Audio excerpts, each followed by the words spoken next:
Before we begin the story, let us know where you're watching from by leaving a comment below. If you enjoy this video, don't forget to like and subscribe. Have a wonderful day. Enjoy the story, everyone. Emma stopped on the sidewalk, her heart racing as if she had just run a marathon. Her hand trembled slightly as she gripped the strap of her bag, eyes fixed on the entrance of the cafe ahead. Through the fogged glass, she could see the silhouettes of customers, the steam from the coffee machines creating a cozy haze that sharply contrasted with the panic she felt inside. Then she saw him, Liam. He was there across the street, walking toward her with that confident smile she knew so well. The same smile that once made her sigh with passion, but now only stirred a bitter mix of anger and sadness. She wasn't ready for this. Not today. Not alone. Not after everything that had happened between them. Panic took over. Emma turned quickly, searching for an escape route, but her legs seemed to have lost all coordination. Then her eyes landed on a man standing near the cafe entrance. Tall, elegant, wearing a dark blazer that fit his athletic frame perfectly. There was something in his posture that radiated confidence without arrogance. A natural calm that drew her in instantly. Without thinking twice, Emma hurried toward him. "Excuse me, I know this is going to sound completely crazy," she began, her words spilling out almost desperately. "But would it be possible for you to pretend to be my boyfriend for a few minutes?" The man raised an eyebrow, a playful smile tugging at the corners of his mouth. His eyes were a deep, almost hypnotic blue, and Emma felt as if he could see right through all her anxiety. "Pretend to be your boyfriend?" he repeated, his voice deep and smooth with an accent she couldn't place. "That's definitely a unique approach." Emma blushed, realizing how absurd she must sound. I know it's strange, but my ex is coming this way, and I really don't want to face him alone. Please, it's just a few minutes. I'll explain later, I promise." He tilted his head, studying her for a moment that felt like an eternity. Emma could see Liam getting closer, and her desperation began to turn into pure panic. "Please," she whispered. Something so vulnerable in her voice made his chest tighten. "All right," he said finally, extending his hand to her. "I'm Noah, and apparently I'm your boyfriend now." "Emma," she replied, feeling an immense relief flood her chest. "Thank you so much. You have no idea how much this means to me." Noah interlaced his fingers with hers, and Emma was struck by the sense of security this simple touch brought. There was something comforting in the firmness of his hand, in the way his fingers fit perfectly with hers. "So, what's the plan?" he asked, stepping closer with a natural ease that left her breathless. Before Emma could respond, the familiar voice of Liam echoed behind them. "Emma? Emma? Is that you?" She turned slowly, feeling Noah gently squeeze her hand in a supportive gesture. Liam stood just a few meters away, wearing that surprised expression she knew so well. "Hi, Liam," she managed to say, surprised by the steadiness of her own voice. "Wow, what a coincidence running into you here," Liam continued, his eyes shifting between her and Noah with obvious curiosity. "You okay?" It was then that Noah stepped forward, positioning himself slightly in front of Emma, in a protective gesture that felt completely natural. "Sorry, we don't know each other," Noah said, extending his free hand to Liam with a polite yet firm smile. "I'm Noah, Emma's boyfriend." The shock on Liam's face was instant and satisfying.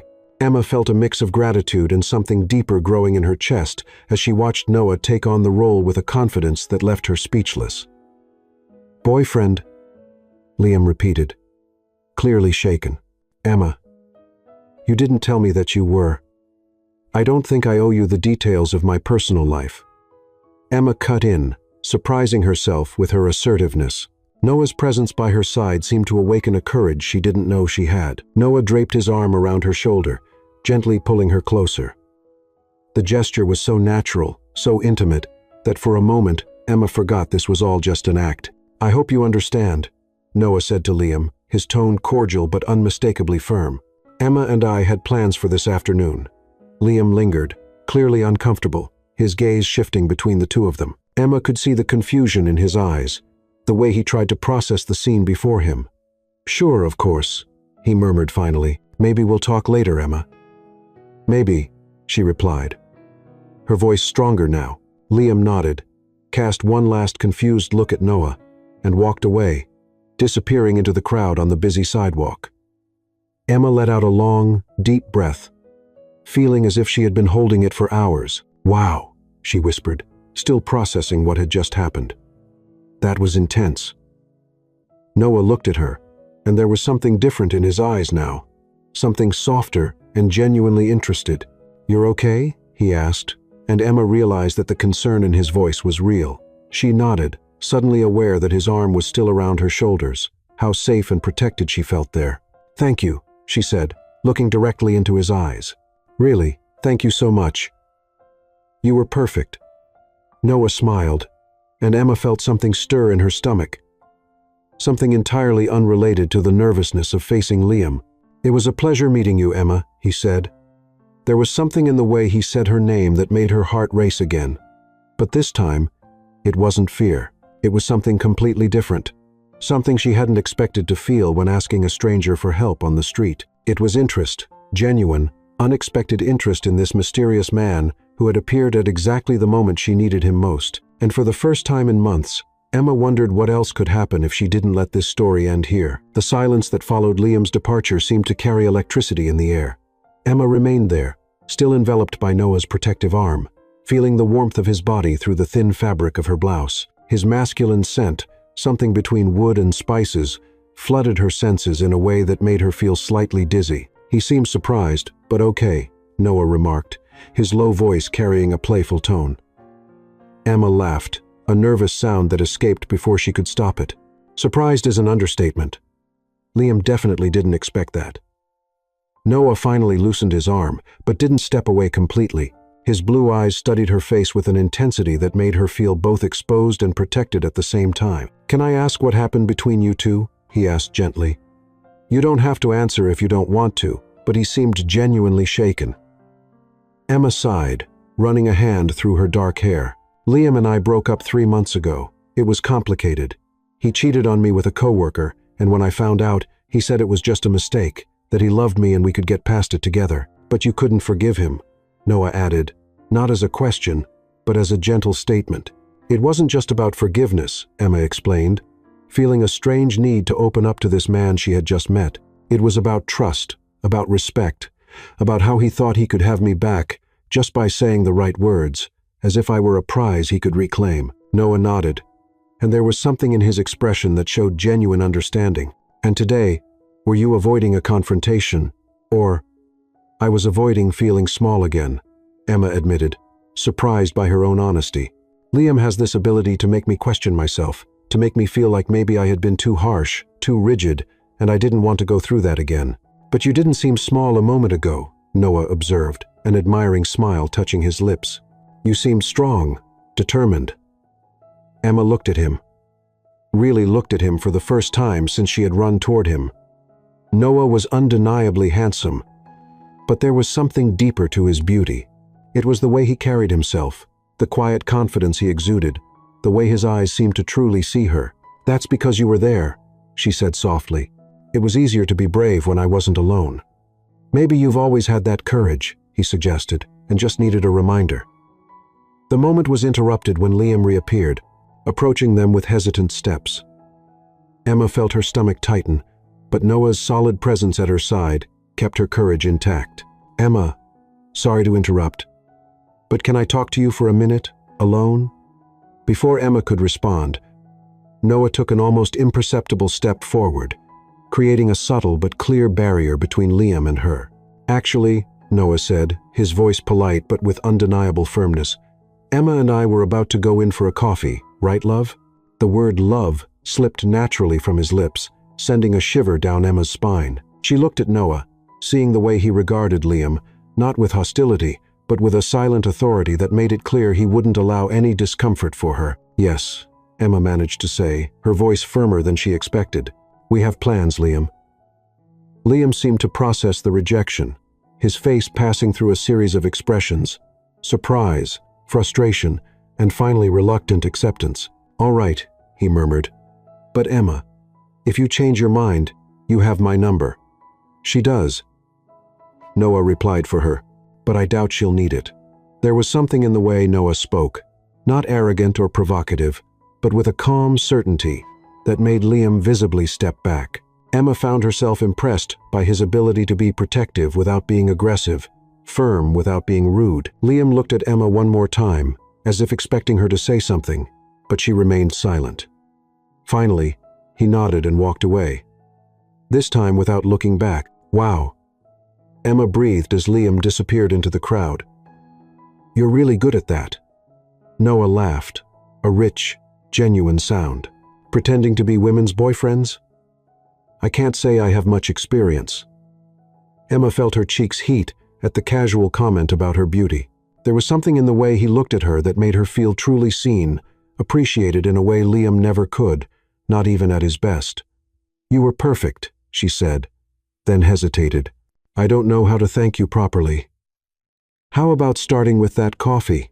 Noah suggested. Gesturing toward the cafe, not pretending this time, but for real. "I'd like to get to know you better, Emma." There was something in the way he said her name that made her feel as if it were the first time someone had truly pronounced it, as if he had discovered a hidden music in the two simple syllables. "I'd love to," she replied, surprised by the sincerity in her own voice. When Noah extended his hand to her again, Emma took it without hesitation. This time there was no urgency or desperation. It was a conscious choice, a genuine desire to extend this unexpected moment. As they walked toward the cafe, Emma found herself glancing at Noah from the corner of her eye. The way he moved with quiet confidence, the polite way he greeted the doorman who opened the door for them, the way his presence seemed to command respectful attention from those around. There was something more to this man, she realized. Something beyond kindness and superficial charm, a depth that intrigued her and, at the same time, slightly frightened her. When they sat at a corner table, away from the street's hustle, Emma looked directly at Noah and allowed herself to ask the question that had been echoing in her mind since the first moment. "Who are you really, Noah?" He smiled, but there was something mysterious in his blue eyes, a suggestion of untold secrets. "That," he said, "is an interesting story. But first, tell me about you, Emma. Who is the woman who ran toward a complete stranger and asked him to pretend to be her boyfriend?" And as Emma began to speak, she couldn't help but wonder if this conversation would change everything she thought she knew about chance, destiny, and the way two lives could intertwine at the most unexpected moment. The cafe was a cozy refuge from the chaos of Los Angeles. The rich aroma of freshly roasted coffee mingled with the soft hum of low conversations and the gentle clinking of cups against saucers. Emma found herself relaxing for the first time in weeks, seated across from Noah at a rustic wooden table with the golden afternoon light filtering through the large windows. "So," Noah said, slowly stirring sugar into his espresso, "a woman asking strangers for help on the street. Does that suggest courage or desperation?" Emma laughed, a genuine, musical sound that made Noah lift his eyes from his coffee with renewed interest. "Definitely desperation. I don't usually approach men on the street asking for bizarre favors." "What a shame," he murmured with a mischievous smile. "I imagined it might be your usual flirting strategy." "My flirting strategy?" Emma almost choked on her cappuccino. "You think I was, that this was?" Noah leaned slightly forward, resting his chin on his hand. "Wasn't it?" "Because it was quite effective." Heat rose up Emma's neck, tinting her cheeks a soft pink that Noah found utterly charming. There was something about her vulnerability, the way she shifted between confidence and shyness, that completely fascinated him. "I wasn't," she stammered, trying to form a coherent sentence.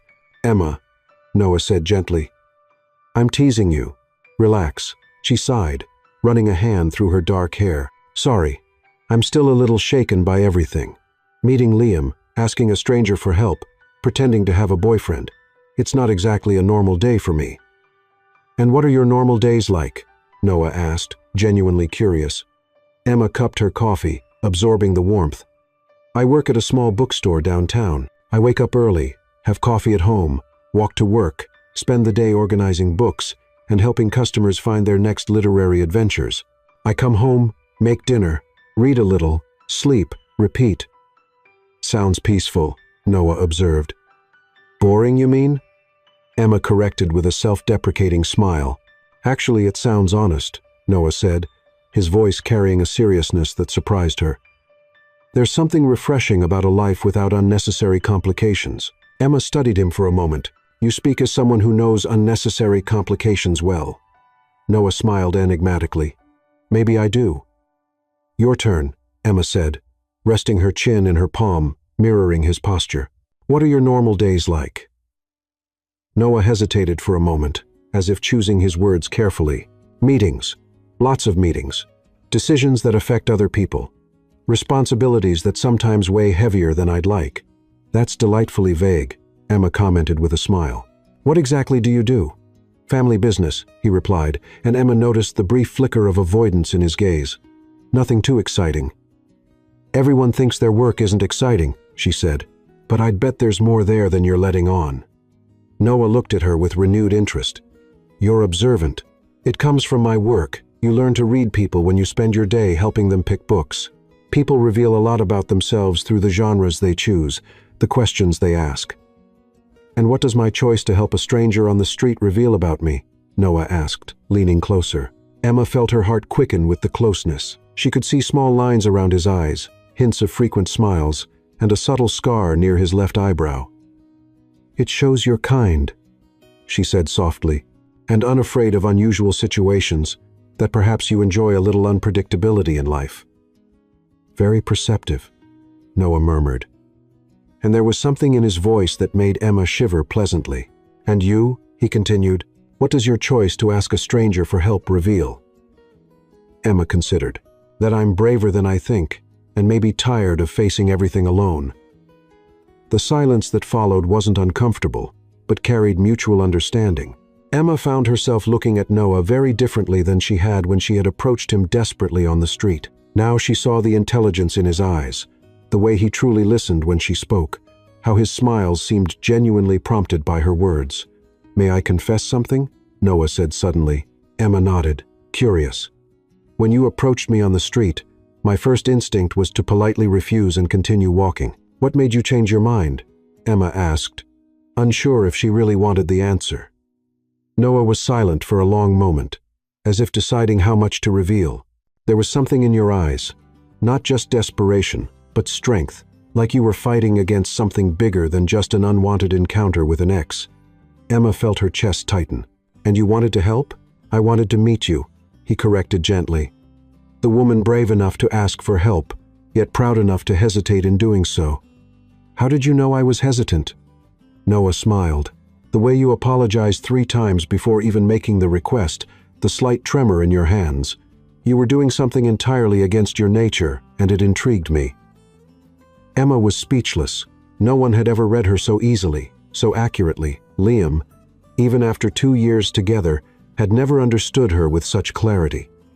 And now, she asked, her voice almost a whisper, still intrigued. Noah reached across the table, gently touching her hand. The contact was electric, sending warmth up Emma's arm. Emma looked at his hand covering hers. Strong, with long, elegant fingers, but subtle calluses hinted he wasn't just a desk-bound man. Noah, she began, then hesitated. What is it? Is this real? I mean, not the Liam situation, but this. She gestured between them. Or are we still pretending? Noah turned her hand, intertwining their fingers. Emma, I can promise you, I'm no longer pretending. For a moment, the world around them seemed to vanish.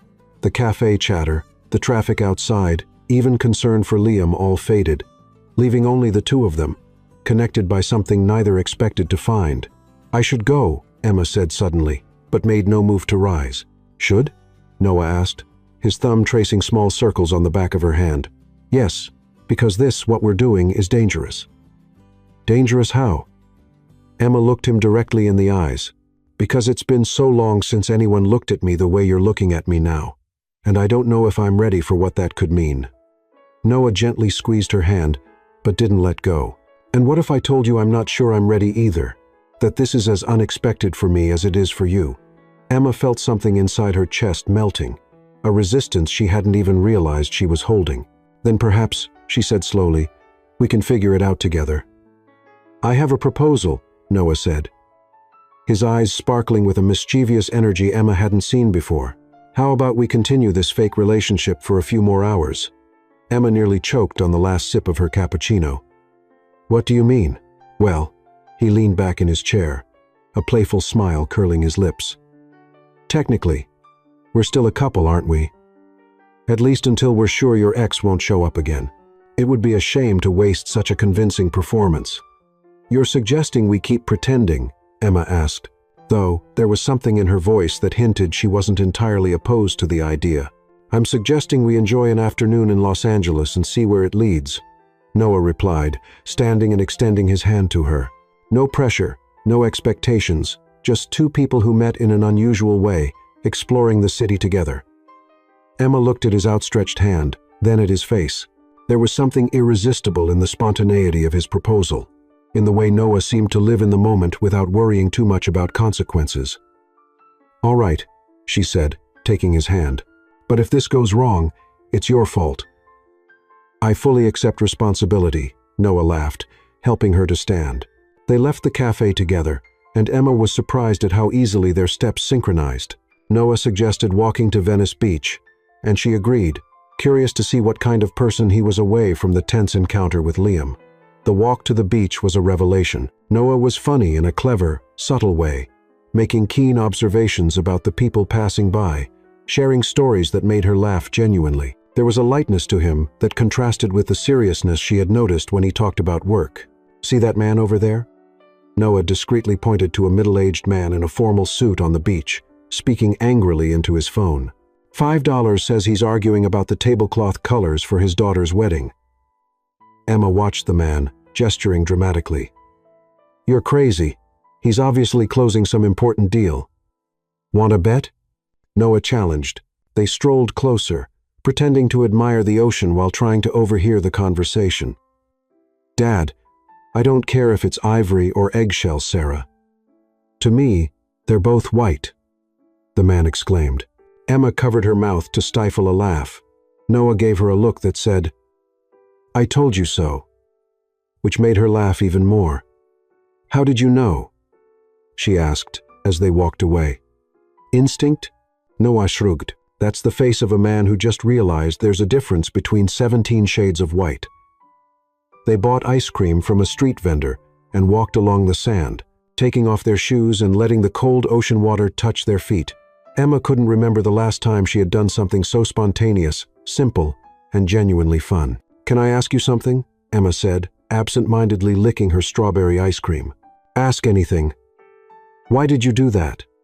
Help a complete stranger. I mean, most people would have run away. Noah stopped walking, looking at the horizon where the sun was tilting toward the ocean. Honestly, it's been a long time since I've done anything spontaneous. My life is predictable. Scheduled meetings, business dinners, social events where everyone talks about the same things. When you approached me, it was like someone opened a window in a stuffy room. Emma felt something stir in her chest at his honesty. And now, do you still feel that way? Noah turned to look at her, something intense in his blue eyes. Now I feel like I went for a walk and found a hidden treasure. The comment made her blush, but also sparked a courage she didn't know she had. Careful with the compliments, Mr. Mysterious. I might start believing them. You should, he said simply. And the seriousness in his voice made her pause. They stood there on the sand, the ocean whispering around their ankles, looking at each other with an intensity that made Emma forget how to breathe for a moment. Noah, she began, but a larger wave caught them by surprise, soaking their clothes up to their knees. Emma screamed in shock, losing her balance on the slippery sand. Noah grabbed her arm, pulling her against his chest to prevent her from falling completely. For a moment, they stood like that, pressed together, Emma's hands resting on his chest, Noah's arms around her waist. She could feel his heartbeat racing under her palms, see every detail of his face just inches from hers. Thank you, she whispered, but neither of them moved away. Emma, Noah murmured, his voice husky. Yes, may I kiss you for real this time? Emma's heart raced. She thought of Liam, how he never asked, just took. She thought of how safe and desired she felt in Noah's arms, how he made her laugh, how he looked at her as if she was something precious. Yes, she whispered. The kiss was different from the one in front of the cafe. That one had been performative, convincing. But this was real, soft at first, almost hesitant, then deeper as Emma responded, entwining her arms around his neck, When they pulled apart, both were breathing unevenly. "Wow," Emma murmured. "Yeah," Noah agreed, gently stroking her cheek with his thumb. "Definitely not pretending anymore." Emma laughed, a low, musical sound. "Definitely not." They walked back along the beach in a comfortable silence, but Emma kept sneaking glances at Noah. There was something different in the way he moved, a natural confidence beyond mere security. People greeted them along the way. The ice cream vendor waved as if he had known Noah for years. A group of surfers called out something friendly in their direction. "You're popular here," Emma observed. Noah gave an enigmatic smile. "I come here often. People know me." There was something in his response that piqued Emma's curiosity. But before she could ask more, Noah's phone rang. "Sorry," he said, glancing at the screen. "I need to take this." "Of course." He stepped a few paces away, and Emma could overhear fragments of his conversation. "Can't wait until tomorrow. I understand the urgency, but she doesn't need to know yet when the time is right." Emma pretended to study the menu, but her mind raced. Family, business, board meetings, investors, people who treated him with special deference. Who was Noah, really? When he returned to the table, tension was visible in his face, though he tried to mask it with a smile. "Sorry about that," he said, sitting down. "Sometimes work doesn't respect schedules." "Noah," Emma said carefully, "may I ask you something? And could you be completely honest with me?" He looked into her eyes, and for a moment she saw a flicker of vulnerability there. "Of course. Are you just an employee in your family's business? Or is there something more you're not telling me?" Noah was silent for a long moment, staring at his interlaced hands on the table. Emma could see the internal struggle playing across his expression. "Emma," he began slowly, "my life is complicated. There are responsibilities, expectations, pressures that sometimes make it hard to know who I really am versus who people expect me to be." "That doesn't answer my question," Emma said gently but firmly. Noah looked directly into her eyes. "No, it doesn't, and I'm sorry." There was a profound loneliness in his words, a hint that his life was full of people but lacking genuine connection. "Noah," she said once Miguel walked away, "I don't care what you do or how much money you have. What matters is the person who spent the entire afternoon making me laugh, who held my hand when the waves almost knocked me over, who kissed me as if I were the only person in the world at that moment." Noah paused mid-bite, looking at her with an intensity that made her feel as if he were memorizing every detail of her face. "Emma," he said softly, "you have no idea what it means to hear that." "Then why do I feel like you're holding back even while being here?" Noah reached across the table, intertwining his fingers with hers. "Because I'm afraid." "Afraid of what?" "That when you discover the truth about my life, about who I really am, you'll realize we're from very different worlds. And I can't bear to see disappointment in your eyes when you look at me." Emma squeezed his hand. "And if I told you the only thing that would disappoint me is if you didn't trust me enough to let me decide for myself." Noah was silent for a long moment, the internal war visible on his face. Finally, he sighed deeply. "Tomorrow night," he said, "can I show you something? Something that will explain everything." "All right," Emma agreed, though part of her was nervous about what she might discover. Noah lifted her hand to his lips, gently kissing her knuckles. "Thank you for being patient with me." As they finished their dinner beneath the emerging stars, Emma couldn't help but wonder what she had gotten herself into. But looking at Noah, seeing the genuine gratitude in his eyes, she knew she was willing to find out. Whatever his secret was, she felt it was worth the risk. The sun was beginning to set as Noah and Emma walked back along the Venice Beach boardwalk. The lights from the restaurants and shops were starting to turn on, creating a magical atmosphere that made Emma feel as if she were living in a dream. She couldn't remember the last time she had felt so alive, so present in the moment.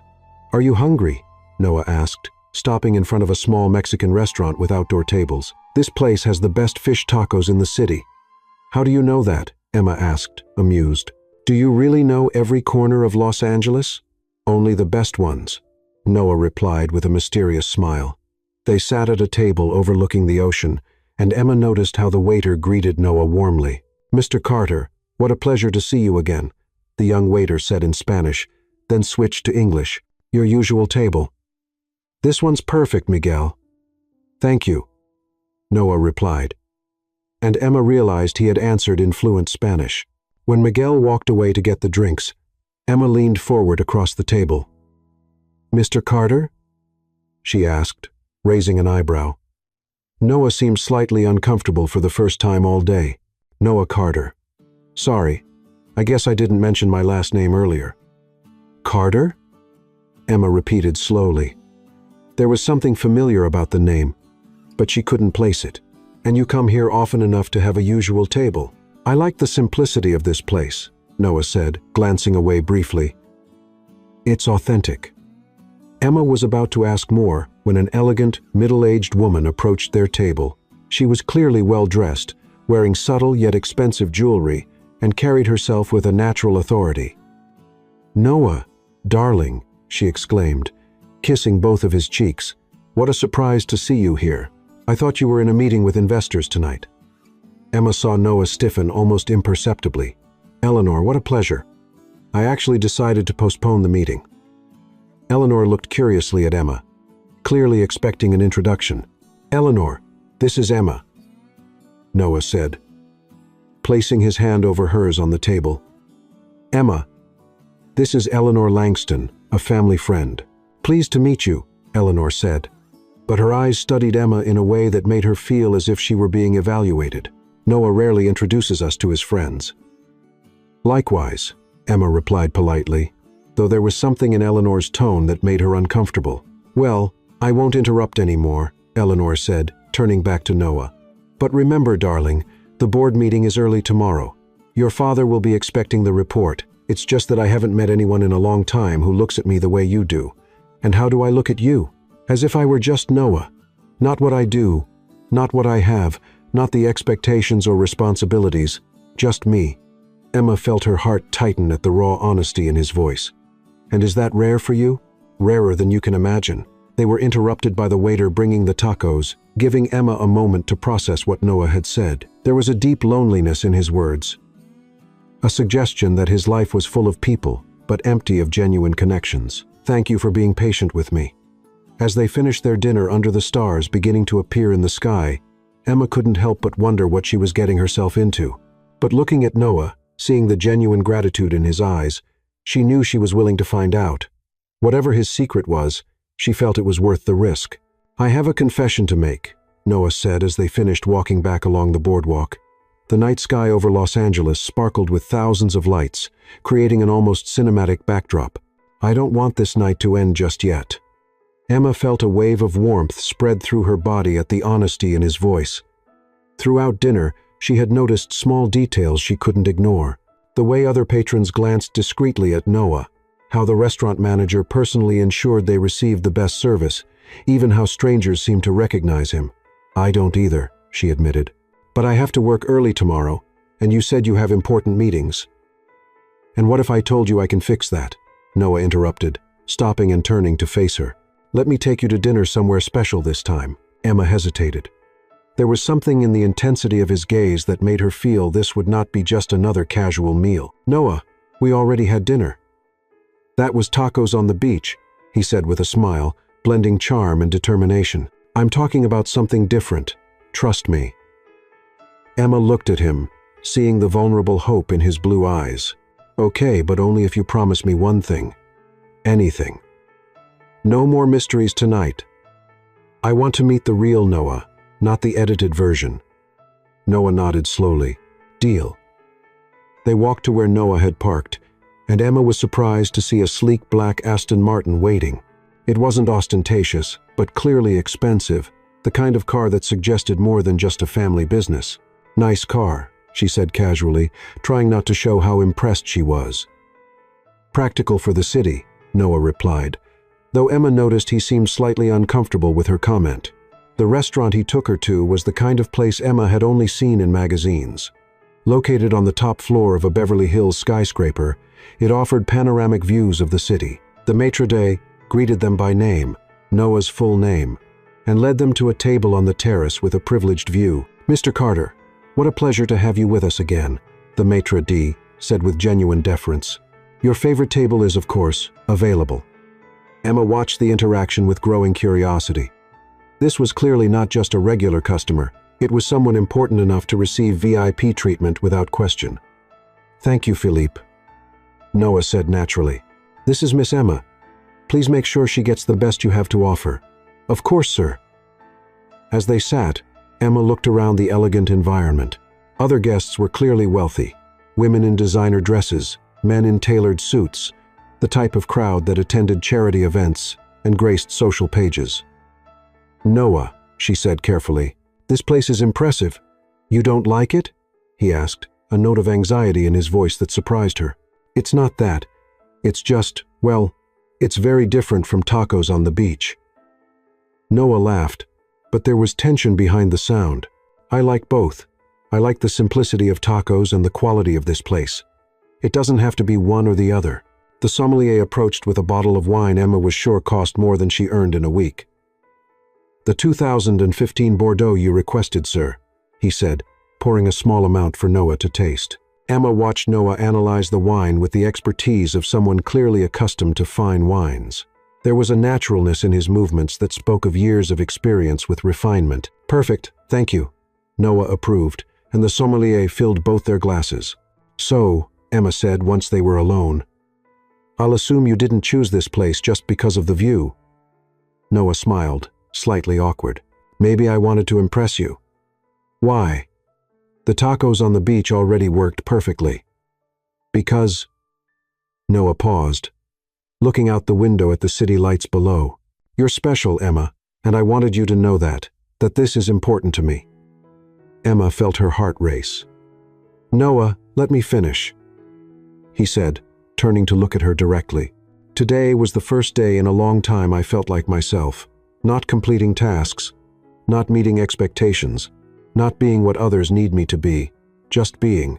And you think you need to bring me to an expensive place for me to understand that?" Noah laughed, genuinely amused. "When you put it that way, it sounds ridiculous." "A little," Emma agreed with a smile. "But also sweet in a slightly over-the-top way." "Over the top? Noah, you could take me to a food truck, and I'd be just as impressed. What impresses me is the way you listen when I speak, how you held my hand when the waves came, how you made Liam disappear without being rude. Those are the things that matter."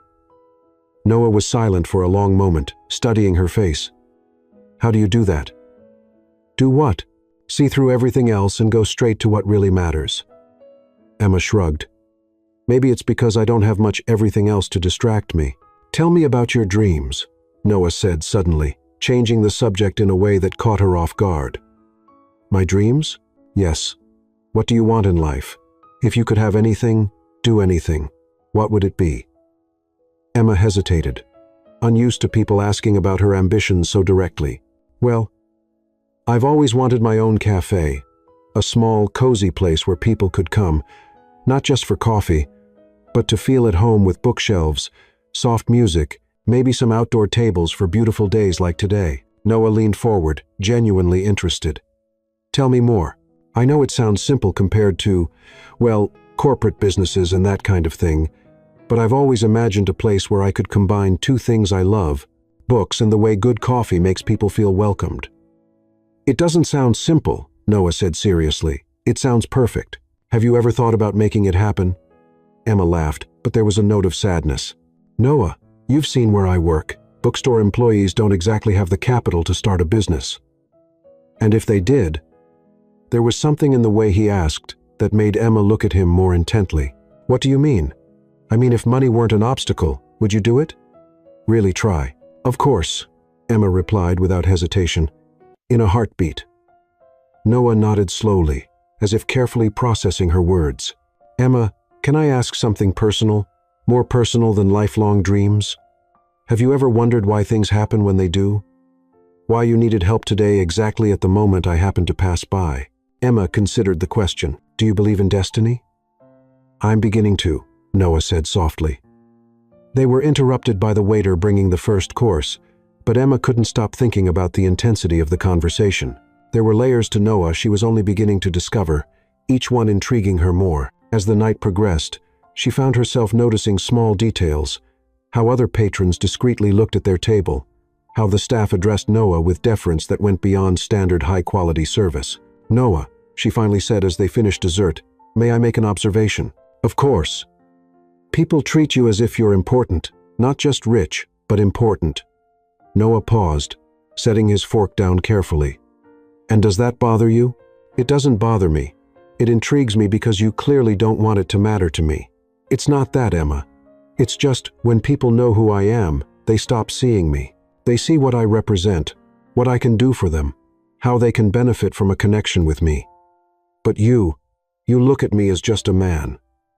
You are just a man, Emma said simply. A man who makes me laugh, who makes me feel safe, who listens as if my words truly matter. The rest, whatever it is just context. Noah reached across the table, intertwining his fingers with hers. Tomorrow night, he said, I'll show you all the context, and then you can decide if the man is still worth everything that comes with him. Emma squeezed his hand. And if I tell you the answer is already yes, then I'll hope you still feel that way tomorrow night. As they left the restaurant, Emma wondered what kind of life Noah led that made him doubt someone could like him for who he was rather than what he had. More importantly, what would she discover tomorrow that could change everything between them? Noah's house wasn't just a home. It was a statement. Emma sat in silence on the passenger seat of the Aston Martin as they climbed the winding road through the hills of Beverly Hills, passing wrought iron gates and tall walls that hid properties she had only seen in Hollywood movies. Noah, she said slowly as he stopped in front of an electronic gate with a discreet sign reading, Carter Private Estate. You live here? Technically, it's one of the family homes, he replied, tension in his voice. I use this one when I need space. The gate opened silently, and they entered a driveway flanked by perfectly manicured gardens. The mansion that appeared before them was a flawless example of modern architecture, with clean lines, massive glass panels, and a sense of elegance that impressed without being ostentatious. Emma stepped out of the car in silence, absorbing the magnitude of what she was seeing. It wasn't just the size, it was the quality, the attention to detail, the kind of place that spoke of generations of wealth and power. Emma, Noah said softly, standing beside her. Are you okay? She turned to look at him, and for the first time since they met, she saw real vulnerability in his eyes. I don't know yet, she admitted honestly. Noah ran a hand through his hair, a gesture Emma was beginning to recognize as a sign of nervousness. Want to come inside? I can explain everything. The main living room was a study in understated elegance. Artworks that Emma suspected were originals adorned the walls, and custom furniture created intimate conversation spaces within the expansive room. Enormous windows offered panoramic views of Los Angeles, stretching all the way to the ocean. Drink? Noah offered, moving toward a bar that looked professionally stocked. I think I'll need one, Emma murmured, still processing her surroundings. Noah poured 2 glasses of wine, the same Bordeaux they had at the restaurant, she realized, and joined her on the sofa. A cautious distance separated them, one that had been absent all day. How many properties like this does your family own? Emma asked, accepting the glass. A few, Noah answered vaguely, then sighed. Emma, I need to tell you about my family, about who we are. She nodded, bracing herself for what was coming. My grandfather founded Carter Industries 60 years ago, Noah began, staring into his glass instead of at her. It started as a small construction company and over decades expanded into real estate development, hospitality, technology. Today, we are one of the largest private corporations on the West Coast. Emma felt her stomach tighten. And you? I'm the heir apparent, CEO in training. My father is preparing me to take full control in the coming years. CEO, Emma repeated slowly, of one of the largest corporations on the West Coast. Emma, how many employees? She interrupted.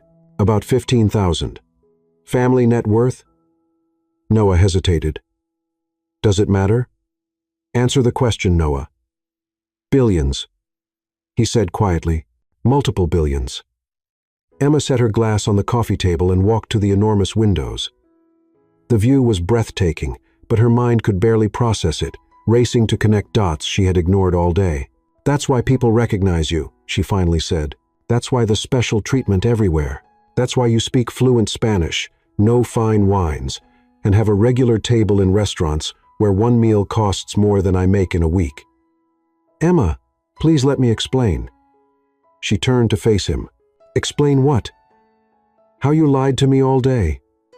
"I didn't lie," Noah defended, rising and stepping closer. "Everything I told you about myself, about how I feel about today being special, everything is true." "But you left out a pretty important detail, didn't you?" Emma felt tears of frustration threaten to spill.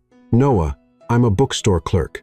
I live in a one-bedroom apartment in a building with no elevator. My car is 15 years old and sometimes won't start on the first try. You are. "I am what?" Noah asked, hurt in his voice. "From another world," Emma said, the words harsher than she intended. Noah froze mid-room as if she had slapped him. "Is that how you see me now? As someone from another world?" "I don't know how to see you," Emma admitted, her voice breaking slightly. "Yesterday you were an intriguing mystery. Today I found out you are Noah Carter. How am I supposed to feel? Like I'm doing some anthropological study? Like you're playing charity?" "Emma, no," Noah said, urgency in his voice. "It was nothing like that. It was the opposite." "Then what was it?" Emma asked, looking him in the eye. "Explain to me, Noah, because I really don't understand. Why would a billionaire waste his time pretending to be in a relationship with a regular bookstore girl?" Noah stayed silent for a long moment, the struggle evident on his face. "Because," he finally said, his voice low and intense, "you were the first person in years who looked at me and saw just a man. Not my last name, not my net worth, not the opportunities a connection with me could bring. You saw Noah, just Noah. But I didn't know who you really were." "Exactly," Noah said, raw vulnerability in his tone. "You didn't know, and yet you laughed at my jokes. Let me hold your hand. Kissed me like I was the only person in the world who mattered at that moment." Emma felt her heart tighten at the painful honesty in his words. "Do you have any idea," Noah continued, "what it's like to live a life where you never know if people like you or what you can do for them, where every relationship, every friendship, every conversation is filtered through what you represent instead of who you are?" "Noah, I didn't want it to end," he confessed. "For the first time in my adult life, someone made me feel normal, real, as if I were worthy of being loved for who I am, not what I have." Emma looked at him, seeing the deep loneliness he had hidden behind charm and confidence. "But you lied by omission all day long." "Yes," Noah admitted. "And I'm sorry. But Emma, I was desperate to prolong the feeling of being just a man who had met an amazing woman, not the Carter who had found someone else interested in status and money. You assumed I would care about those things." "No," Noah said quickly. "It's the opposite. I knew you wouldn't, and that terrified me because it meant that when you learned the truth, you'd have to choose between liking me enough to handle all the baggage I bring or deciding we were too incompatible to work." Emma looked at him, really looked. She saw the man who had held her hand on the beach, made her laugh, kissed her like she was precious, but she also saw the magnitude of his world, the complexity, the responsibilities and pressures she could barely comprehend. "Noah," she said softly, "I need time to process this." The disappointment and fear on his face almost made her change her mind immediately. "How much time?" he asked. "I don't know," Emma replied honestly. "This is too much." Noah nodded, though she could see how hard it was for him to accept. "Can I at least drive you home? I'd rather call an Uber." "Emma, please, let me at least do that." She looked at him once more, seeing the vulnerability he was trying to hide.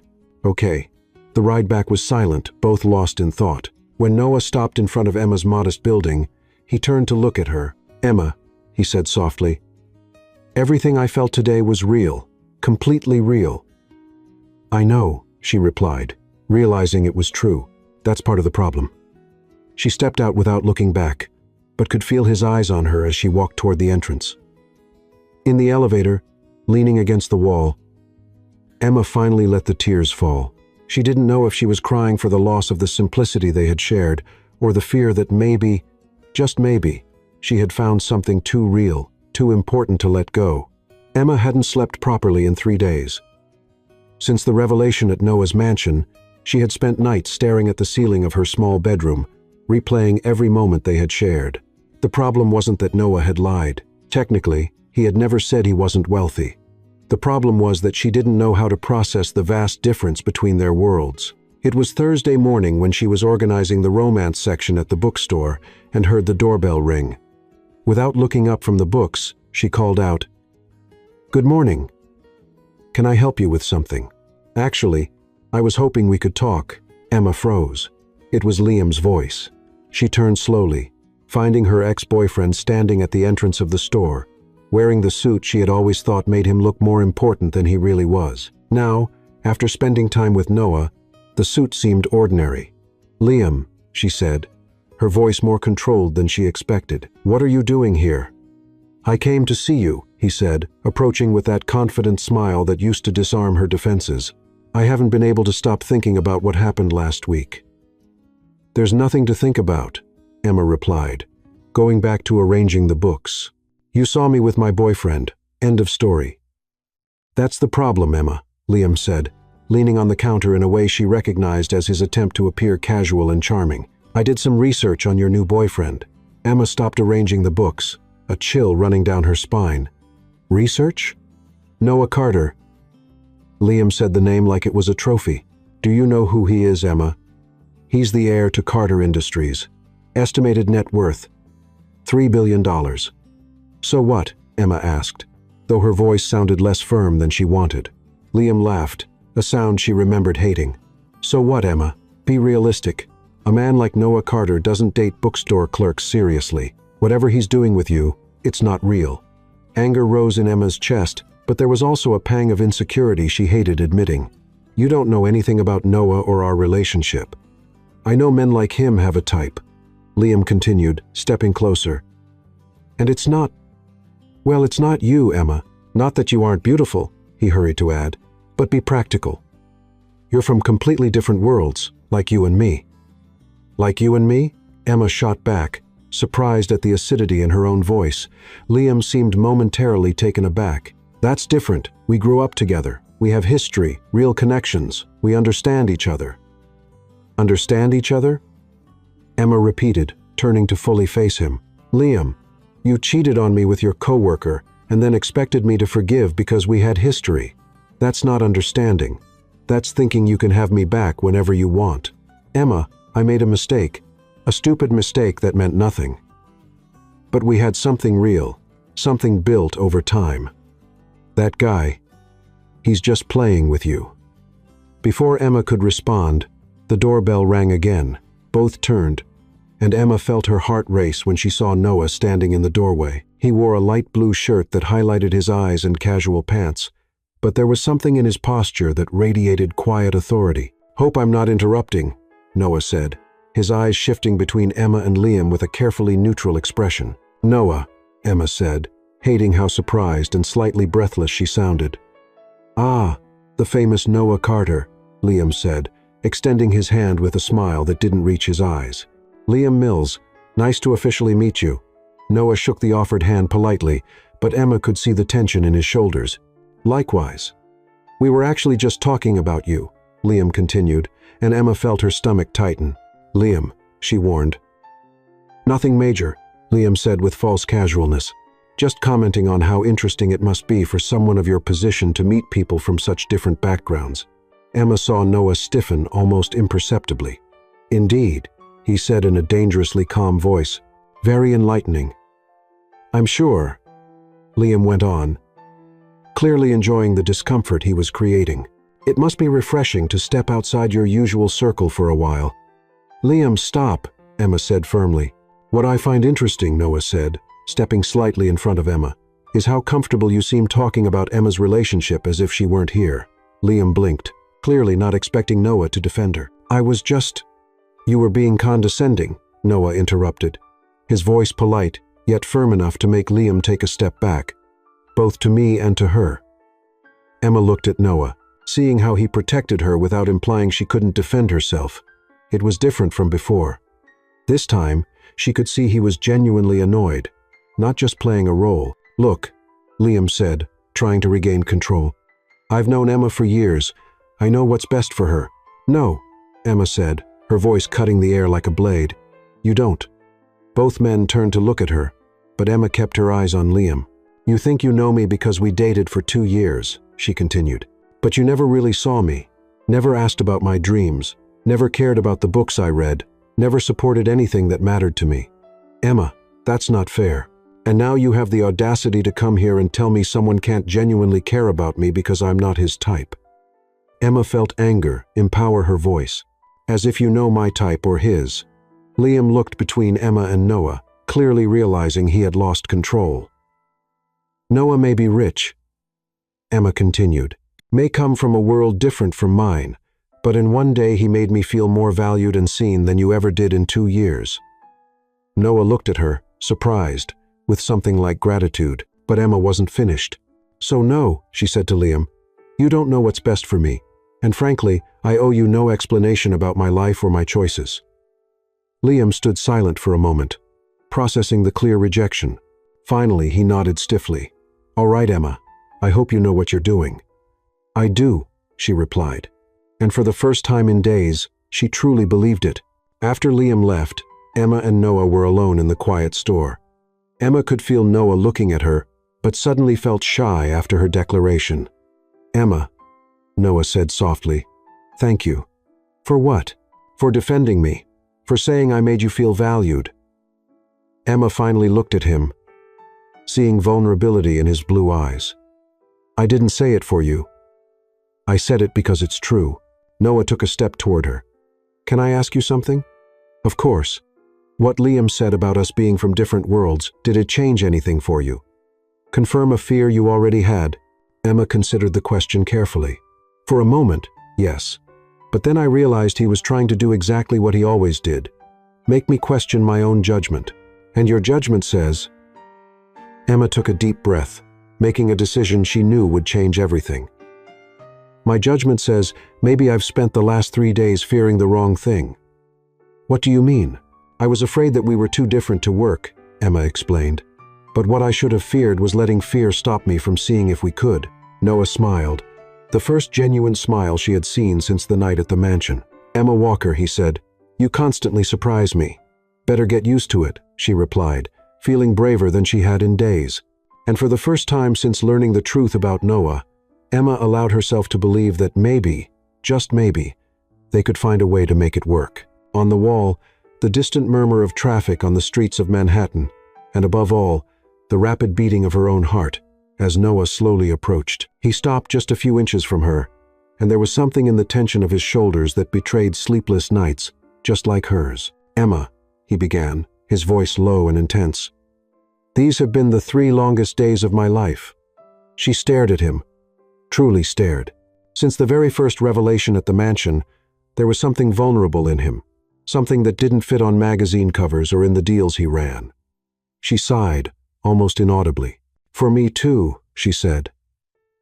Noah held out his hand, hesitant, as if asking for permission. Emma, without thinking, intertwined her fingers with his. The feeling of completeness she had experienced in the waves at the beach returned immediately, a reminder that some connections could not be denied. Can I tell you something? Noah asked, with that look that made time seem to stand still. She nodded, curious and tense. Throughout my entire life, he began, people always knew who I was even before they met me. My name opened doors, created expectations, and changed the dynamics of any room I entered. And for a long time, I thought this was normal, that the world worked that way. Emma noticed the vulnerability in his eyes as he spoke. There was a sincerity that couldn't be fabricated, something that not even his wealth could buy. Then I met you, Noah continued, and, for the first time, someone saw me as a man, not as an heir, not as a billionaire, not as an opportunity. You saw me, Noah and Emma. It was intoxicating. She felt her chest tighten in the face of so much honesty. Noah, let me finish, he asked softly, squeezing her hand. I should have told you the truth that first night. I was afraid you would see me differently, that everything would change. She felt tears welling up, but he was still speaking, opening his heart. When I finally told you, I saw what I feared, not greed, not sudden interest, but distance, a wall that appeared all of a sudden. Because there was, Emma admitted softly. I didn't know how to process the magnitude of who you are and who I am. But I am not just Carter, not billions, not mansions. Those are circumstances of my life, not my true self. So, who are you? She asked, looking him in the eyes. Noah smiled, vulnerable and genuine. I am a man fascinated by a brave woman who asked me for help on the street. I am the man who discovered that making someone laugh genuinely is more satisfying than any deal. I am the man who doesn't want any day to end. Emma felt tears rolling freely. I am the man who has fallen completely, irrevocably in love with a woman who works in a bookstore, who has simple and beautiful dreams, and who makes me want to be a better man. Noah, she whispered, but he wasn't finished. If you give me a real chance, Emma, I will show you every day that you are the only genuine thing I've found in years. Not because of what you think about money, but because of what you feel for me. Tears finally fell. Are you telling me that you're truly in love with me? Completely, irrevocably, he replied. From the moment you laughed at my comment about the man in the suit on the beach, from the moment you let me hold your hands in the waves, from the moment you kissed me as if I were the only one. Emma laughed through her tears. Noah Carter has fallen in love with me. Emmy Walker, a bookstore clerk, has fallen in love with me too, he said, almost smiling as if asking a question. She looked at him, seeing the vulnerability, the hope, and finally the truth he was offering. No secrets, no games. Yes, she whispered. I've fallen in love with the man who made me laugh, who made me feel safe, who looks at me as something special, not for the heir to newspapers and businesses, but for the Noah who holds my hands as if I were precious. His smile lit up the room like the sun after a storm. But if we're going to do this, Emma, it has to be real. No omissions, no shields, no fear. Do you want to know everything? He asked cautiously. Yes, everything. And we'll face it together, as equals, with complete honesty. Noah. Noah raised her hands to his lips, gently kissing her fingers. Emma Walker, you are extraordinary. A woman who has fallen in love with an extraordinary man, she replied. May I kiss you for real, without pretense? Yes. The kiss was pure, honest, full of promises and vulnerability. For the first time, there was no pretense, no urgency, just them. Now? Emma asked, breathing unevenly. He smiled. We've stopped pretending it's temporary and have started building something real, together, despite all the obstacles. Especially with all the obstacles, because, Emma, anything worth having requires effort, and you were worth it. She smiled, feeling lightness in her chest. Noah Carter, our most incredible adventure begins now, our life. He corrected himself, kissing her again. For the first time, lies gave way to truth, and she was more beautiful than anyone could have imagined. The morning sun filtered through the bookstore windows as Emma arrived at work the next day, finding a small envelope slipped under the door. Her name was written in elegant handwriting she was already starting to recognize as Noah's. Inside was a simple card with a message that made her smile. Emma, yesterday you gave me something I didn't realize I had been searching for all these years. The chance to be loved for who I am, not what I have.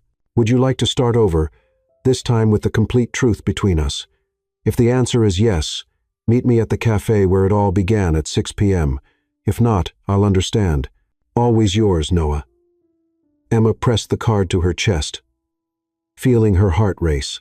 The simplicity of the gesture, the vulnerability in his words, the way he left the choice entirely in her hands, all of it confirmed what she had decided the night before.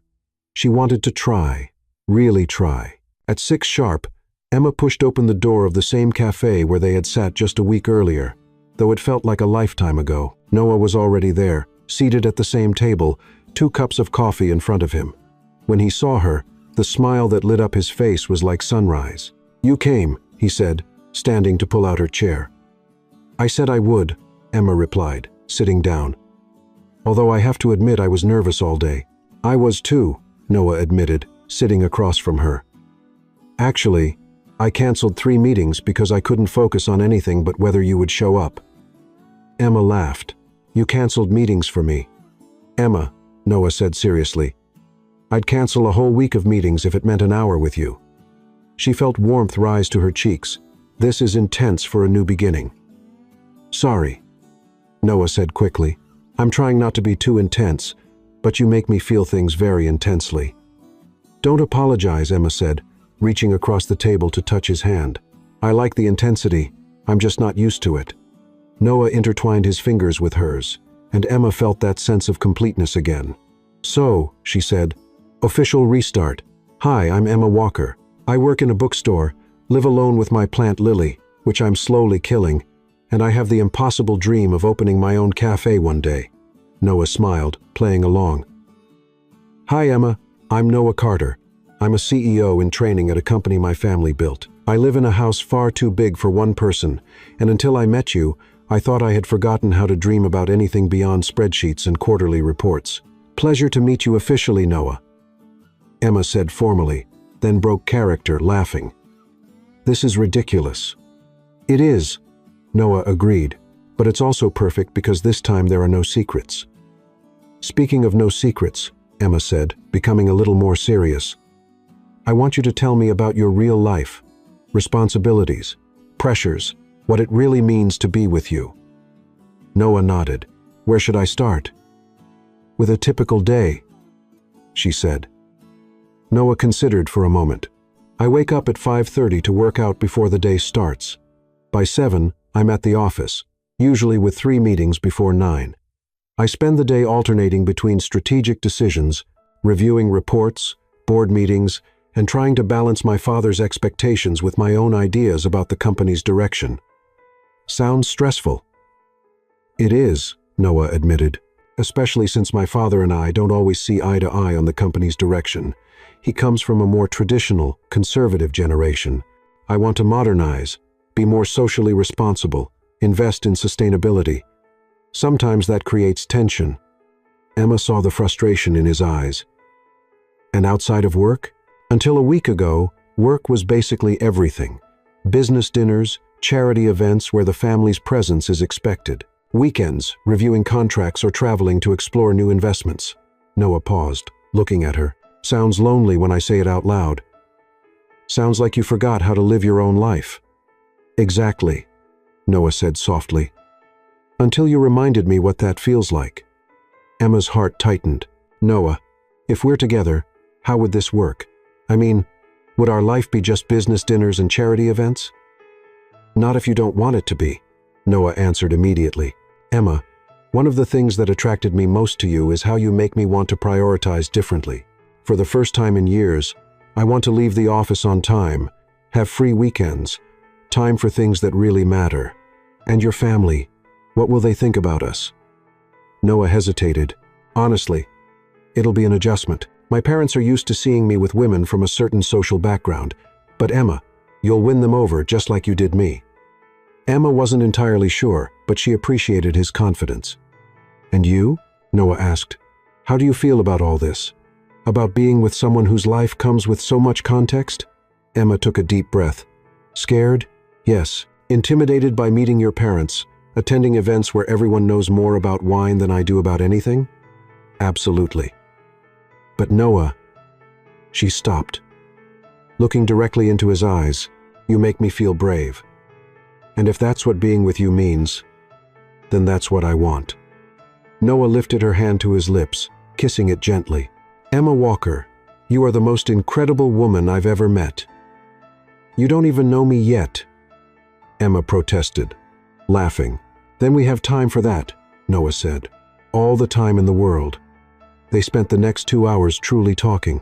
Noah shared the pressure of being heir to an empire, how sometimes he felt like he was living someone else's life. Emma spoke of her fears of never being enough, how Liam had undermined her confidence, how Noah made her feel valued in a completely new way. "Can I ask you something?" Emma said while sharing dessert. "Anything. Why weren't you afraid to tell me about your wealth? I mean, after hiding it for so long." Noah smiled. "Because you proved you could handle who I am when you thought I was just Noah. And if you can love me thinking I'm ordinary, maybe you can love me knowing I'm complicated." "Noah Carter," Emma said, "you were never ordinary. Rich or not, you are extraordinary." When they left the cafe, Noah hesitated on the sidewalk. "Emma, may I ask you something?" "Of course. Tomorrow night, there's a charity event I need to attend. Nothing big, just a dinner to raise funds for children's literacy. Would you like to go with me as my official date?" Emma felt her stomach tighten with nerves, but also excitement. That would be like introducing ourselves publicly. It would be me introducing the woman I love to my world.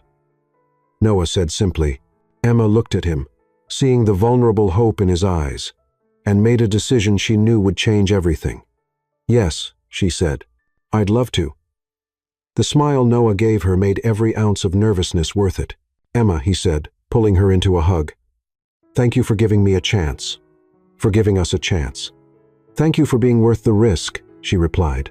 And as they stood there, wrapped in each other's arms on the sidewalk under the lights of Los Angeles, Emma knew they were beginning something challenging, complicated, and absolutely perfect. What had started as a desperate lie had transformed into the most beautiful truth of their lives.